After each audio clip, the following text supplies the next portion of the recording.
the missions continue because once you get to Wahen, you tend to need everything all of a sudden. So maxaa laga hadlayaa idin aniguna aan ka hadlay xada duubaya ay sheeg Wahen warbixin waahena aantii hore yimika bismillaahir rahmaanir rahiim anigoo magacaygu maxamed cabdiraxmaan isii cismaan ku ganacsade magaalada Hargeysa Wahen dhaxdeeda waahentii hore iyo waaheenta dambe farq weyn baa u dhaxeeya imika lacala meel dad noo soo maraan meelan ku ganacsano ayaa aad iyo aad u helaa inta badan imika midda kale hadana dariiqyo fara badan baa loo sameeyay waliba inkastoo hadana aad waliba xarigaan looga jarin waaheenta imika uu socdo xarig jarinteedu iyo waxaan leenahay dawladii gacanta aad si fiican uga shaqeysay meesha aad baan ugu mahad celinaynaa si fiican inay noo sii wadaan hawsha noo dhameystiraan anaguna shaqo fara badan saan ooga helo meesha aan ku ganacsano ayaan ka rajaynaa insha Allah billahi kariim. That was cool. Yes, he asked me to ask him a question and I didn't know what to ask. I was so caught off guard that he was even talking to me in a friendly manner about my camera. Usually it's like, get out of my face. But anyway. So, back to the real job. That guy just gave us like, he said before and after of the old Wahen, the new Wahen, what things are like. So he was pretty happy about the new Wahen, which we all are. But yeah, let's go find some Muqmaad. It's always a Muqmaad mission when you come to Wahen. Why not? The funny thing is, I don't think they sell Muqmaad in these buildings, Mom. deep inside that village. Oh, okay. Yes, the old Wahen style. Let's go. You think it's underground parking then? Oh my gosh. Market no underground. Well, it's a bit of a hazard, but overground by underground. This used to be the meat market. So maybe they kept the foundation of the meat market. Wow. I should ask someone. How can I cut bahnu? Because yeah. Oh, this guy came out of nowhere.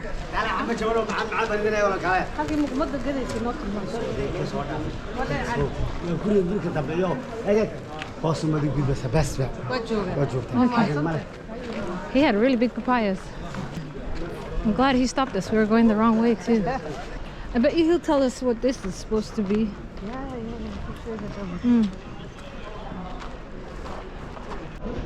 Yeah, we're getting really curious. Let's ask someone. This guy looks like he's carrying a Muqmaad behind us. Seriously?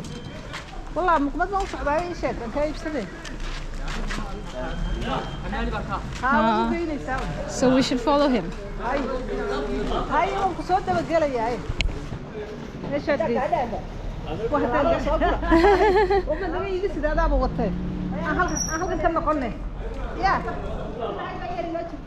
Hey.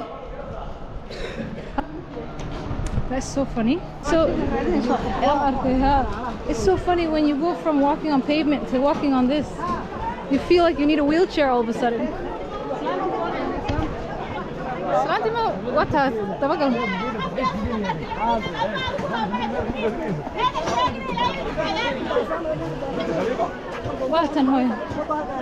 I mean tosta.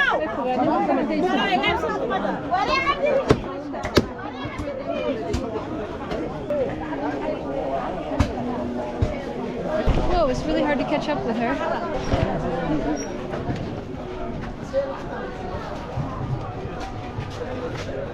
Are you still with us, Mom? Hey. Oh wow. Whoa, look at the pumpkin, Mom. Can I the bashan? Oh. There's pumpkins everywhere, Mom. They're so big. Ole. Hi. Listen. Welcome back, Shiwini. Yeah.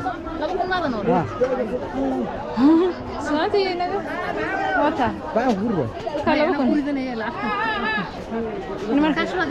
Ah. It's like, this is hilarious. It's like they added, what is it, steroids to everything here. Let's hope the Muqmaad is that big.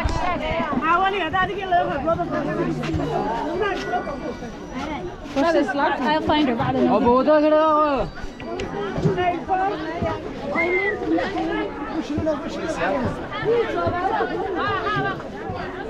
Subak. What is it? Haid and subak is not the same?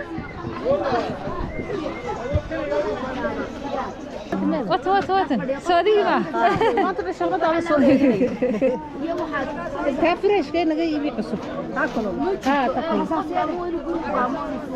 Oh, that was easy. We would have never found this ourselves.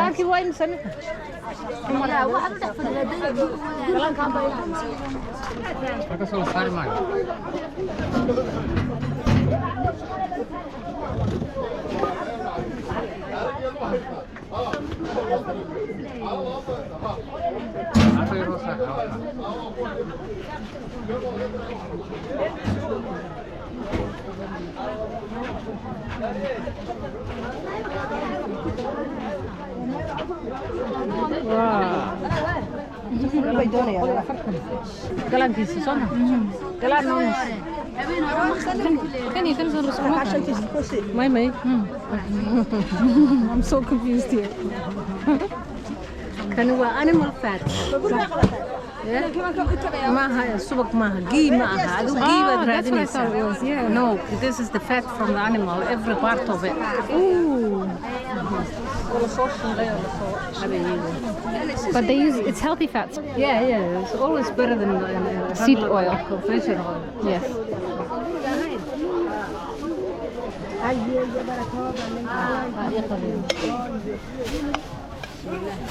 And this is like beef jerky if you think about it, but it's camel. Is it camel? And So it's beef jerky but camel style.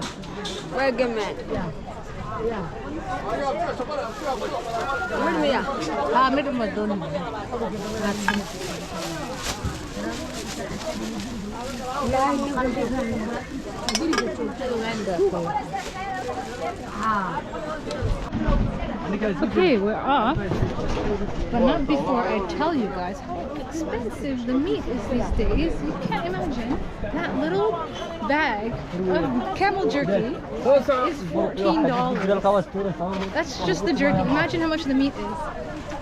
No? Meat is so expensive right now. And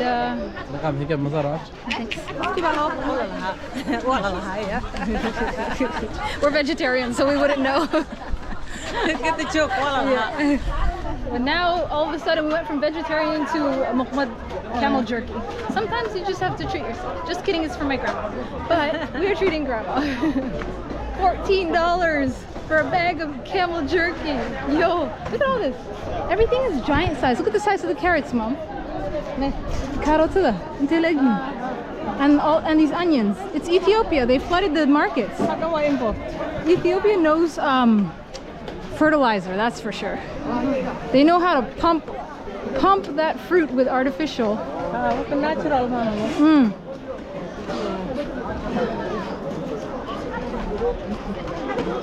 I think I need to buy sunglasses. I don't even know where we are right now. Wahan. It's all Wahan.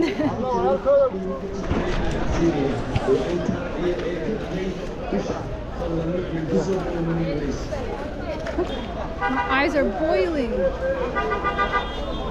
Oh, can't really see with these, but it's better than being blind right now. I just don't know where we are. Aye.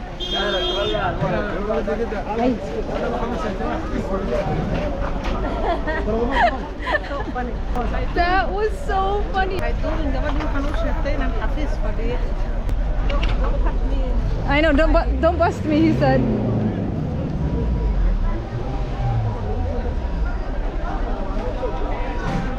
We're almost at the road.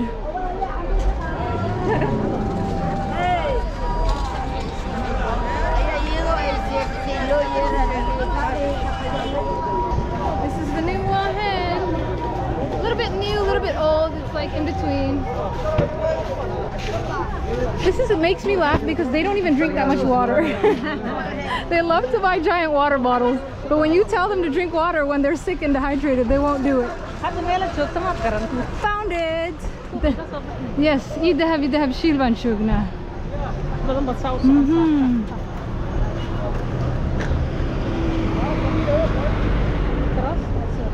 Sure, because the electronic stores are over there. I still want to ask for a Chromecast. I'm looking for a new Chromecast, but we'll see. Sometimes you buy them here and then they don't work with your TV, but the return policies are not always guaranteed. There's a few things that I still get sent to me from abroad, which are like little electronic things. So Chromecast would be one of them, but I don't know anyone anytime soon. So I'm gonna have to shop around and find a Chromecast on these streets. Oh, that one's really nice with the orange. Ooh, I do need one of these.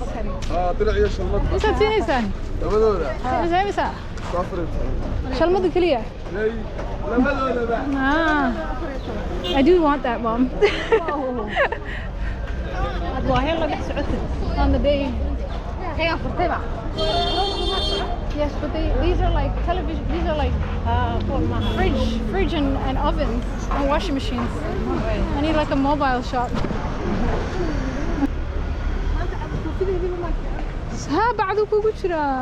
Pull out the shelf. Okay, where are we going? Oh yeah, this is the gold aisle. Well, it's shoes, but in between each shoe vendor is a gold merchant. I don't see the electronics right now though.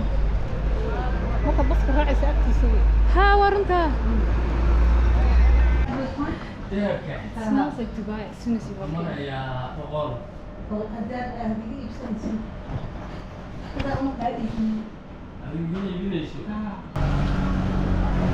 Ironic, eh? How a smell can teleport you directly to Dubai or any country really. We used to always go to the gold souk in Dubai, and it smells just the same when you walk into the gold souk in Hargeisa. Oh, I think Dar Salam would have the Chromecast if anyone. Okay, no luck. Back to my imports. They sell it, but they sell like another Android brand, and it works on their TV, but our TV is not even similar, even close to similar to their TV. Our TV is smart, Mom. Why do you need a stick if the TV is smart? Good question. You want it to be super smart.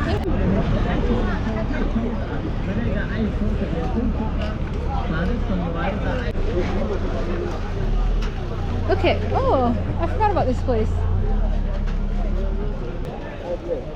And all the exchange peoples, money exchange.